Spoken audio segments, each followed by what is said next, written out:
Hello বন্ধুরা, তো তোমরা দেখতে পাচ্ছ আমি তোরাই নিয়ে নিয়েছি। আমি তোরার খোসাগুলো আজকে বাটা করব। কি করে করব চলো ভিডিওটা তোমাদের সঙ্গে শেয়ার করি।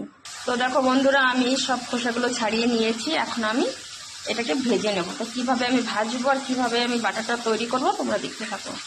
তো বন্ধুরা দেখতে পাচ্ছ তেল আমি গরম করে নিয়েছি। এখন আমি দিয়ে দিচ্ছি কিছুটা শুকনো লঙ্কা, শুকনো লঙ্কা নেব। এখন আমি দিয়ে দেবো এখানে কাঁচা লঙ্কা। এখন দিয়ে দিচ্ছি আমি তোরার খোসাগুলো। আর এখন সাইডে আমি দিয়েছি কিছুটা কালো জিরা। কালো জিরাটা আমার সবার পরে এই কারণে দিয়েছি। তো কালো জিরাটা আমি এই কারণে দিয়েছি, আগে দিলে পরে জ্বলে যেত, তার জন্য আমি পরে দিয়েছি যাতে না জ্বলে। তো এখন আমি দিয়ে দিচ্ছি হলুদ আর দিয়ে দিচ্ছি লবণ আর হলুদ দিয়ে আমি একটু আবার ভেজে নেবো। এটা কিন্তু আমি ঢাকবো না, একদম খুলে এইভাবে খোলা করে ভাজতে যাতে জল